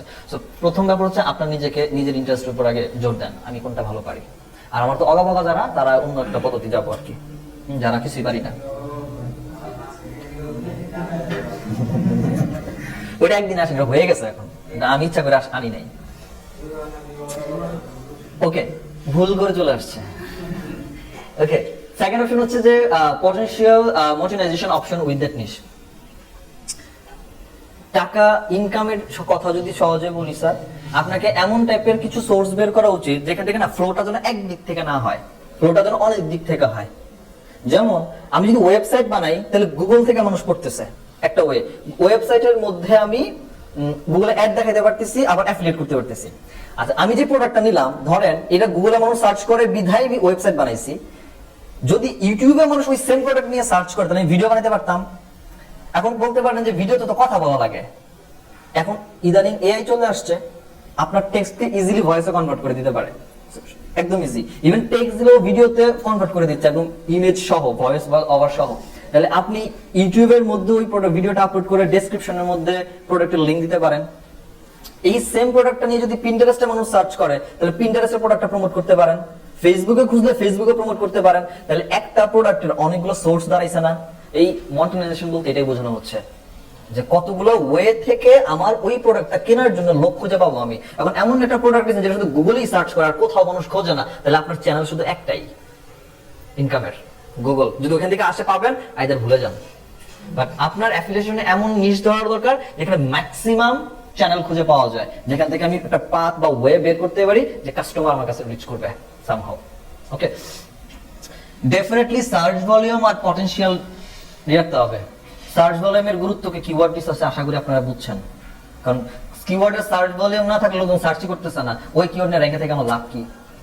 জিনিসের কাস্টমার কাজ সবই লোকজনের জন্য, আমার জন্য তো না। সো ডেফিনেটলি ওই নিশের বা কিওয়ার্ডের জন্য সার্চ ভলিউম থাকা উচিত। যেটা অলরেডি বলে ফেলছি, পটেনশিয়াল ট্রাফিক সোর্স থাকা লাগবে, রাইট? তারপরে হচ্ছে কিছু রিকোয়ারমেন্ট আছে, এগুলো একটু পরে দেখতেছি, চলেন এটা বাদ দেন। একটা নিশ পারফেক্ট আছে বা পারফেক্ট হবে, এটা এই এলিমেন্ট গুলো যদি একটা নিশের মধ্যে খুঁজে পান বা একটা টপিকের মধ্যে খুঁজে পান, আমি এটা রিকমেন্ড করবো চোখ বন্ধ করে ওই নিশ নিয়ে কাজ করা শুরু করেন, অ্যাফিলিয়েটে সাকসেস হবেন। প্রথম কথা হচ্ছে প্রবলেম এন্ড প্যাশন। আপনি এমন নিশ নেন যে নিশের জন্য মানুষের প্রবলেম আছে, মানুষের চুল পড়ে যাচ্ছে, এটা প্রবলেম, এটা কেমনে শিফট করে দিতে হবে, এটার জন্য যত শ্যাম্পু আছে আর কি কি আছে ও খুঁজা শেষ করে ফেলাবে। যার সমস্যা এটা মারাত্মক সমস্যা অনেস্টলি। যার বিউটিতে অনেক বেশি কনসার্ন, ও মেকআপ ছাড়া এক বিন্দু বাইরে বেরোবে না। সো ওর জন্য মেকআপ এসেনশিয়াল এন্ড এটা টু গুড, এটা দরকার আছে। যারা ওয়েস্টার্ন ড্রেস পছন্দ করে, ও ওয়েস্টার্ন ছাড়া কিছু পছন্দ করবে না জীবনে। যারা বোরকা পছন্দ করে, বোরকা ছাড়া বের হবে না। সো পটেনশিয়ালিটি আছে, তো মানুষের দরকার আছে, প্রবলেম আছে, সেটাকে প্রবলেম বাইর করেন। হেডফোন, এইটা এখন বর্তমানে ট্রেন্ড। আগে একটা সময় ছিল বুকের মধ্যে শার্টের পকেটে মোবাইল দিয়ে গান বাজাতে যেত, শুনতে আমার কাছে আসছে একটা মোবাইল। এখন মানুষ হেডফোন ইউজ করে, মানে ইভেন এমন লোক আমি দেখছি 24 ঘন্টা হেডফোন কানে দিয়ে ঘুমাইতেছো, হেডফোন কানে দিয়ে, এমন লোক আছে। সেটা মানুষের প্রবলেম, তাকে ফাইন্ড আউট করেন। এটার উপরে যদি প্রবলেম যেহেতু সলিউশনের জন্য দরকার, ওটা নেন। সেকেন্ড হচ্ছে প্রফিটেবল হইতে হবে, মানুষ খোঁজে, তো খুঁজলেই তো আমার জন্য প্রফিটেবল। এভারগ্রিন, লাইক অনিল কাপুরের মতো, বয়স 70-80 হয়ে গেছে বাট এখনো তো এরকম হইতে হবে। ওর চাহিদা কখনো শেষ হবে না। হেডফোন যত ডে বাই ডে যাবে, চাহিদা তো শেষ হবে না, বরং আপগ্রেড ভার্সন বের হবে। আর যত ইউটিলাইজ করা যায় ডেফিনেটলি সবকিছুরই। এইটা হয়তো স্পেসিফিক নেবেন, একটা টপিক ধরবেন তো একটা টপিকই ধরবেন। আপনি যদি বলেন যে ওভেন, ওভেনের মধ্যে 2-3টা আইটেম আছে। এক ওভেন ক্লিনার, এটা পুরো আলাদা সেকশন, আর ওভেন এটা আলাদা সেকশন। ওভেনের মধ্যে তো ভ্যারিয়েশন আছে, আছে না? এসির মধ্যেও ভ্যারিয়েশন আছে, ইনভার্টার নন ইনভার্টার, আরো অনেক ধরনের ভ্যারিয়েশন আছে। আপনি একটা স্পেসিফিক টপিকে ধরেন, প্রথমে শুরুটা স্পেসিফিকে ধরেন। এরপরে যদি মনে আপনি ধরতে পারছেন মার্কেট, আপনি তখন আপনার বিজনেস লার্জ করেন, অন্যান্য টপিক অন্যান্য নিশে যান। আর এখন একটা টপিকই ধরেন। আপনি যদি বলেন যে জাস্ট ডগ ফুড নিয়ে কাজ করবেন, জাস্ট ডগ ফুড নিয়ে কাজ করবেন, যেমন এটা, এখানে ডগ ফুড ছাড়া কিছু নাই, একটাই নিশ, একটাই টপিক। এবং আমি জানি পিটবুল নিয়ে প্রচুর লোক সার্চ করে, পিটবুলের ফুড নিয়ে। এটাতে শুধু কফি আছে আর কিচ্ছু নাই, একটা নিশ নিয়ে আগান। এখানে এই ওয়েবসাইটটাতে শুধুমাত্র ডগ ফুড আর ক্যাট ফুড নিয়ে কথা বলা হয়েছে, আর কিচ্ছু নাই। এইটাতে গিয়ে শুধুমাত্র মাল্টিপল টপিক আসছে, সব নিয়ে আমার ওয়েবসাইট। যাই হোক, সো এখানে মাল্টিপল প্রোডাক্ট নিয়ে কথা বলা হয়েছে। তাইলে আপনি প্রথমে যেটা ট্রাই করবেন সেটা হচ্ছে স্পেসিফিক নিশ নিয়ে রাখার ট্রাই করেন, যে একদম সিঙ্গেল একটা নিশ নিয়ে আপনি আগাতে পারবেন। আরেকটা কথা মনে রাখেন, নিশ যখনই রিসার্চ করতে যাব আমরা, আমাদের কমন একদম মাথার মধ্যে এটা গেঁথে থাকে যে অ্যাফিলিয়েশন, ফ্রিল্যান্সিং যেটাই করি ইজিক্যাল টু ইউএসএ। আচ্ছা, ইউএসএ ছাড়া কি মানুষজন নাই আর পৃথিবীতে? ওদের কি সার্ভিস দরকার নাই? ওরা কি বাইচা নাই? খাওয়া পড়া লাগে না? ওরা হেডফোন ইউজ করে না? দেন আপনি কেন ইউএসএ তে মুভ করতেছেন? এবং এটা হওয়ার কারণে, বিশেষ করে বাংলাদেশ, ইন্ডিয়া, পাকিস্তান এই ইউএসএ মুখী হওয়ার কারণে কম্পিটিশন অনেক বেশি। আমার সাজেস্ট বস, অ্যাফিলিয়েশন করেন বা মার্কেটিং করেন, ইউএসএ কে ছেড়ে করেন। আপনি জার্মানি যান, আয়ারল্যান্ডে যান, স্কটল্যান্ডে যান, ফিনল্যান্ডে যান, নরওয়েতে যান, ওই দেশের লোক কি ইউজ করতেছে না? ডেফিনেটলি প্রোডাক্ট ইউজ করে, বাট ওইখানে আপনার কম্পিটিটর কম আছে। যেখানে দোকানদার কম, সেখানে বিজনেস আপনার ভালো। একটা উদাহরণ শোনেন, মেবি এটা কথার কথা হইতে পারে, আমাদের একজনের কাছে শোনা। বাটা কোম্পানি গেছে হচ্ছে আফ্রিকার কোন একটা দেশে, গিয়ে দেখতেছে ওই দেশে জুতা পরে না কেউ। তো বাটা কোম্পানি থেকে যে জুতাই পরে না, আমার বিজনেস এখানে দাঁড়াবে না। বাট ওখানে যখন অ্যাপেক্স গেল, অ্যাপেক্স গিয়ে এটাকে চিন্তা করছে, আরে এখানে তো জুতা পরে না, যদি একবার বুঝাতে পারি জুতা পরলে সুবিধা কি, তাহলে আমার ব্যবসা একদম উঠে যাবে, সবাই জুতা কিনবে, ওইখানে ওই জিনিসটা ইউজ করছে। আপনার চিন্তার ব্যাপারটা এইভাবে আনেন আগে, যে যাইতেছে না তাহলে আমি যাবো কেন। আপনি যদি এটা চিন্তা করতে পারেন যাচ্ছে না বাট আমি যদি নিয়ে যেতে পারি, তাহলে আমারটা ছাড়া কোনো গতি নাই এখানে, বুঝতে পারছেন? তো এমন জায়গা ধরেন যেখানে কম্পিটিশন কম বাট মানুষ দরকার, অল্প খুঁজুক বাট দরকার। আপনি ইউএস এর মার্কেট ধরছেন, 6 মাস ধরে শুধু এসইও করতেছেন, মার্কেটিং করতেছেন, একটা প্রোডাক্ট সেল হয় নাই, তো লাভ কি হইলো? কিন্তু আপনি যদি পরের দিন বা 7 দিনের মাথায় যদি নরওয়েতেও ধরে যদি 2টা প্রোডাক্ট সেলে আসে, আপনার ইনকাম তো শুরু হইছে বস। এটা চিন্তা করেন। সো ফ্যাসিলিটিস এর সাথে সাথে অপরচুনিটি খুঁজে বের করতে হবে। এই তো আশা করি বুঝতে পারি আছেন। কিছু মেইটস আছে অ্যাফিলিয়েট মার্কেটিং নিয়ে, সেটা হচ্ছে অনেকের চিন্তা থাকে যে যত বেশি প্রোডাক্ট থাকবে তত বেশি প্রফিট আসবে। এটা ভুল কথা। আপনি একটা প্রোডাক্ট নিয়ে কাজ করেন, লাইক একটা আইটেম, যেমন দেখলাম পিটবুল, জাস্ট একটাই প্রোডাক্ট, কফি মেকার একটাই প্রোডাক্ট। এখানে আমি চাইলেই অন্যান্য নিয়ে আসতে পারতাম, ওভেন আনতে পারতাম, বাট আনি নাই। সো এইটা আসলে ভুল কথা যে বেশি প্রোডাক্ট থাকলে বেশি সেল আসবে বা বেশি প্রফিট আসবে। আরেকটা কথা, your earning depends on lakh. এটা ভুল স্যার। রিজিকের মালিক আল্লাহ, ডেফিনেটলি এটা আপনি অস্বীকার করতে পারবেন না, কিন্তু আপনি চেষ্টা না করলে কেমনে হবে স্যার? আপনি কোনদিন ওয়েবসাইট বানানো নাই, আপনি কোনদিন কন্টেন্ট লেখানো নাই, আপনি বলছেন আমার ইনকাম হয় না, সকালে নাই, কেমনে হবে? স্কিল আর নট রিকোয়ার্ড, এটা ভুল। আপনি মার্কেটিং স্কিল ডেফিনেটলি দরকার। হয় এসইও হইতে আগান, তাহলে এসইও নলেজ দরকার। আপনি যদি বলেন আমি অ্যাড রান করে আগাবো, তাহলে অ্যাড এর নলেজ দরকার। আপনি যদি বলেন আমি সোশ্যাল মিডিয়া মার্কেটিং করবো, তাহলে সোশ্যাল মিডিয়াতে নলেজ দরকার। ফেসবুক কিভাবে কাজ করে, পিন্টারেস্ট কিভাবে কাজ করে, ইউটিউব কিভাবে কাজ করে, ইউটিউবে ভিডিও কেমনে দিতে হবে, কেমনে থাম্বনেল বানাতে হবে, কেমনে টাইটেল লিখতে হবে, নলেজ তো ডেফিনেটলি দরকার, স্কিল দরকার আছে। সেকেন্ড হচ্ছে affiliate marketing is not a business. এটাও ভুল কথা। Business, it's a business. 4 number sector কোন দিকে উত্তরা? এদিকে না? 4 নম্বর সেক্টরে মহিবুল্লাহ নামে একটা লোক আছে, খোঁজ নিয়ে দেখেন।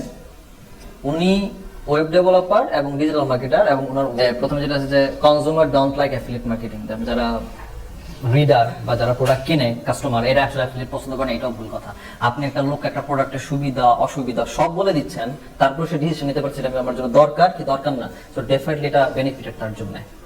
আপনি ইভেন আমরা নিজেরাও যেটা করি, বাংলাদেশি লোকেরা ইউটিউবে গিয়ে সার্চ করি ওই প্রোডাক্টটা দেখতে কেমন বা রিভিউ কেমন বা কেমন ব্যবহার হয়েছে।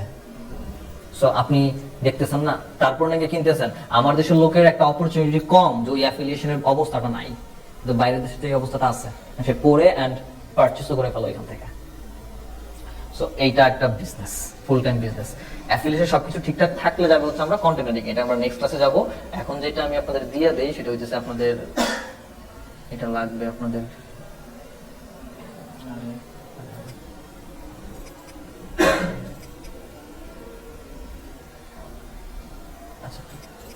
এখানে কিছু নিশ আছে, এই নিশগুলা আপনারা পছন্দ, ওই যেখানে যে 4টা নিশ দেখাইছিলাম, তো এই নিশগুলো আমি পুরো নিজে বসে বসে রিসার্চ করে রাখছি। সো এই নিশগুলো আপনি পছন্দ করে দেখেন। এখানে যত ধরনের মোটামুটি ভালো টপ লেভেলের নিশ আছে, প্রত্যেকটা নিশ আমি এখানে রাখার চেষ্টা করছি। জুম হচ্ছে না, আমি সরি। মানে এই যেখানে product, sports related, hobbies related, business and career, health and fitness, pets and animal, fashion, family, home, technology, finance, entertainment, food, travel দেওয়া আছে। এগুলোর আন্ডার আবার সাব ক্যাটাগরিও আছে। যেমন হেলথ এন্ড ফিটনেস এর মধ্যে তো হেলথ তো আমার হেয়ার লস ও হেলথ, ওয়েট লস ও হেলথ, জিমও তো আমার হেলথের মধ্যে পড়ে। এই পার্টিকুলার ক্যাটাগরিগুলো নিচে আরো দেওয়া আছে। আপনি এগুলা রিসার্চ করে দেখবেন কোনগুলা ট্রেন্ড ভালো বেশি। এখন এগুলো কই থেকে রিসার্চ করবো? আমি কি আপনাদের গুগল ট্রেন্ড দেখাইছিলাম? দেখাই নাই।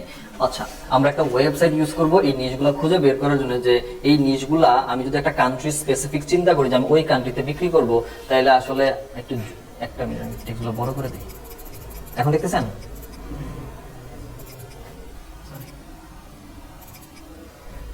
আচ্ছা, এখানে প্রোডাক্টগুলোর নিশগুলো এখানে আছে। তো আপনার যদি মনে হয় যে আমি এইটা নিয়ে কাজ করব বা এইটা আপনি করতে পারেন বা এইটা আপনি করতে পারেন, মনে হইতে পারে।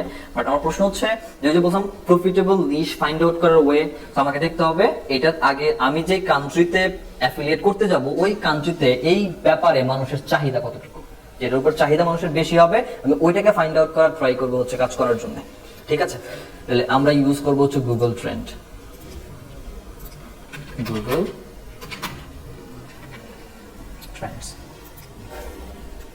trends.google.com, fine. এই ওয়েবসাইট ইউজ করবো আমরা। নরমালি লগ ইন করা থাকলেই হয়ে যাবে। এখান থেকে আসবেন ট্রেনিং নাও। এখানে আসার পরে আপনি সার্চ করুন এক্সপ্লোর টপিকস, এখানে একটা অপশন আছে। এখানে আপনার যে জিনিসগুলো মনে হচ্ছে যে ইউ ক্যান ডু, সো এই জিনিসগুলো আমরা নিচ্ছি। ধরেন আমরা ডগ নিলাম, ডগ ফুডের জন্য। এন্ড উপরে প্রথমে যে সার্চ টার্ম, প্রত্যেকটা অপশন আছে। ডগ এর নিচে আছে এনিমাল, তার নিচে আছে টপিক, তার আছে ফুড। আমরা ইউজ করব সার্চ টার্ম। এটা লিখে কি করে মানুষ সার্চ করে, রাইট? সার্চ টার্ম কোন কান্ট্রি আছে, বাংলাদেশে লাস্ট 12 মাসের রেজাল্ট দেখে লাস্ট 1 বছরে মানুষ কেমন সার্চ করে, এটা আমার বাংলাদেশের লোকজন ডগস এর উপরে এইভাবে সার্চ করতেছে অনলাইনে গুগলে এসে। আমি বাংলাদেশকে ছেড়ে দিচ্ছি, বাংলাদেশ ছেড়ে আপনি যেই কান্ট্রিতে যাওয়া দরকার স্যার, স্পেসিফিক ওই কান্ট্রি বা ওই কান্ট্রির আন্ডারে যদি কোনো সিটি থাকে ওই সিটিতে যেতে পারেন আপনি, ইচ্ছা আপনি যেখানে কোন জায়গাতে আপনি র্যাঙ্কিং যেতে চান। আমি আপাতত যাচ্ছি আয়ারল্যান্ডের দিকে মুভ করি, পাইতেছি আয়ারল্যান্ডে লাস্ট 12 মাসে এই হচ্ছে ডগ লিখে মানুষের সার্চ করার অবস্থা। ওকে, ডগের পরে আমার কাছে হচ্ছে জিম নিয়ে মনে হচ্ছে আই ক্যান রাইট, ওকে আমি লিখতে পারবো।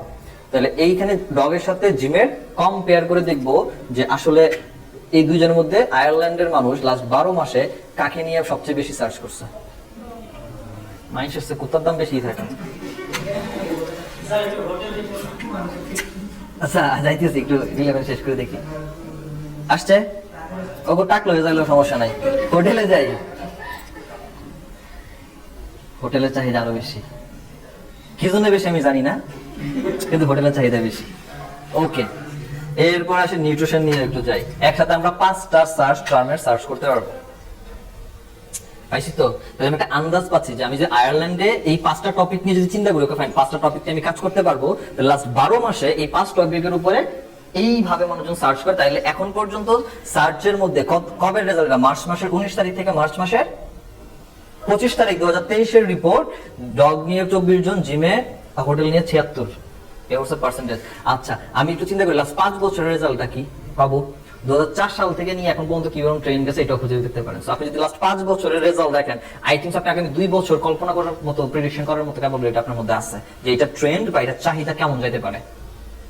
ওকে, লাস্ট 5 ইয়ার্স দেখি। এই হচ্ছে লাস্ট 5 ইয়ার্সে গিয়ে হচ্ছে হোটেলের ইয়ে কমার পরেও তারপর এখন আবার বাড়তির দিকেই যাচ্ছে। এই হচ্ছে ট্রেন্ড। ওকে, এইবার একটু নিচের দিকে আসলে দেখবো যে এই যে আয়ারল্যান্ডে আছে, আয়ারল্যান্ডের ঠিক কোন এরিয়াতে কোন আইটেমে কেমন সার্চ হচ্ছে বুঝা গেছে। কোথায়? আয়ারল্যান্ডের সিটিতে, কোন সিটিগুলোর মধ্যে। তো এইখানে এই প্রত্যেকটা সিটির জন্য আলাদা, ডগের জন্য আলাদা। আবার ডগগুলো নিয়ে এই সিটিগুলোর মানুষ গুগলে কি লিখে সার্চ করে, কিওয়ার্ড দিয়ে দিচ্ছে। ওকে, জিমের জন্য এই সমস্ত এরিয়ার লোক সার্চ করে। সিটি হচ্ছে এখানে আছে, সরি এগুলো হচ্ছে কিওয়ার্ড। এই পাশে হচ্ছে এই যে এরিয়া, ইন্ডিভিজুয়াল এরিয়াগুলো পাচ্ছেন, প্রত্যেকটা সিটি আছে। এবার আপনার যদি মনে হয় যে কোন সিটিতে ধরে কাজ করবেন, আপনি যদি মনে হয় না এবার আমি পুরো আয়ারল্যান্ড তাহলে না ধরি, স্পেসিফিক সিটি ধরি, তাহলে আমি দেখতেছি যে এই সিটিগুলোর মধ্যে কয়টা সিটি আছে তাও দেখাইছে কয়টা। তাহলে সিটি সব এখান থেকে ডাউনলোড করে ফেলান, একবারে 46টা পাওয়া যাবে। ঠিক আছে, ডাউনলোড করে ফেলেন, ম্যাপটা ওপেন করেন।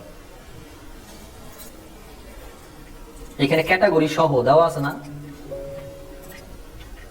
ডগ, জিম, হেয়ার লস প্রত্যেকটা আছে, এবং প্রত্যেকটা সিটিতে কত পার্সেন্ট লোক সার্চ করে পাইতেছি।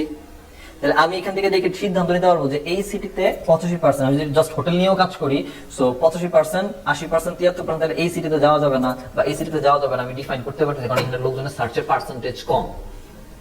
ব্যাপারটা বোঝা গেছে? এখন এখানে একটা কাহিনী আছে। আপনি যদি বলেন আচ্ছা নাভানে যাবো না, কারণ হচ্ছে নাভানে 70% লোক সার্চ করে, আমি চুজ করতে চাচ্ছি হচ্ছে এটাকে, ক্লার্নিকে চুজ করতে চাচ্ছি কারণ এখানে 85% সার্চ করে, এখানে একটা কিন্তু আছে। কিন্তুটা হচ্ছে আচ্ছা 85% যদি হিসাব করি তাহলে তো 100 জনের মধ্যে 85 জন, ব্যাপারটা এরকম না? হ্যাঁ, আর ওইটা হচ্ছে 100 জনের মধ্যে 70 জন। আচ্ছা এইবার যদি একটা পার্সেন্টেজে নিয়ে আসি, ধরে নেন যেটাতে 85% লোক সার্চ করে, এই সিটিটাতে মাত্র লোকজন বাস করে 10,000, কিন্তু যেখানে 70% লোক সার্চ করতেছে সেখানে লোকজন বসবাস করে 1 লাখ। তাহলে পার্সেন্টেজে বাড়লো কে? সার্চের পরিমাণ 70 বাড়ছে না? এইটাও দেখার ইস্যু আছে। এটা আমি কেমনে দেখবো? গুগলে সার্চ করেন না স্যার যে এই এরিয়ার পপুলেশন কত আর ওই এরিয়ার পপুলেশন কত আছে, তাহলে তো আন্দাজ করে ফেলতে আছেন। তো তাহলে পার্সেন্টেজ আমি কোন কান্ট্রিতে আগে আছে বা কোন সিটিতে আগে আছে, ওই কান্ট্রিকে ফোকাস করে কন্টেন্ট, কিওয়ার্ড রিসার্চ, এসইও করেন। ইজি কনসেপ্ট, কথা বুঝছেন আমার? সো আগে একটা একটা করে যে জিনিসগুলো আমি আপনাদের শেয়ার করে দিচ্ছি আজকে, এগুলো দেখবেন, দেখার পর আপনি ডিসিশন নেন, 4-5টাকে নোট ডাউন করেন যে ফাইন এই এই জিনিসগুলোর চাহিদা এবং অমুক অমুক কান্ট্রিতে আছে। আমি শুধু আয়ারল্যান্ডটা দেখাইলাম, আপনি আয়ারল্যান্ড যান, আপনি জার্মানিতে যান, চেঞ্জ হইতেই পারে। সে আমি এটাই যাচ্ছি, আয়ারল্যান্ড থেকে আমি যদি জার্মানিতে যাই, তাহলে জার্মানিতে সব থেকে ট্রেন্ড হোটেলের বেশি, বাকিগুলো অস্তিত্বই নেই, রাইট? আপনি যেমন যে তাহলে এক কাজ করি, নরওয়ে থেকে চলে আসি, নরওয়েতে ডেফিনেটলি হোটেলের চাহিদা প্রচুর থাকবে, কারণ পর্যটন শিল্প। আচ্ছা, আমি যদি একটু হোটেলটাকে সরাই দিই, তাহলে এখানে চাহিদা তার কার বেশি থাকে একটু দেখি। আইসা দাম নাই। এবার বুঝছেন আমি কি জন্য 2টা ওয়েবসাইট বানাইছি? মিলাইলিয়া বুঝলেন, না বুঝলে কিছু করার নাই। ওকে ওকে, তাহলে স্পেসিফিসিটি গুলো পাচ্ছি, আপনারা এই কাজটাই করবেন। ইয়ে দেন সিআর স্যার, নেক্সট ইয়ে দেন, আরে ইমেল দেন।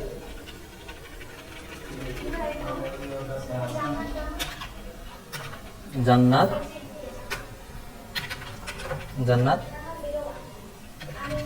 রাহা 01, ইয়েস কায়েস, মেল দেন, এটা মেল দেন, বলেন REZA MIM HAZN, ওকে? আচ্ছা, মিনহাজ, রেজা মিনহাজ, ওকে, @gmail.com, ওকে। সিআরমেল বলেন, কে এ, আরে আবার কোন, KAYES B IS এর সদস্য, IS LAN ইসলাম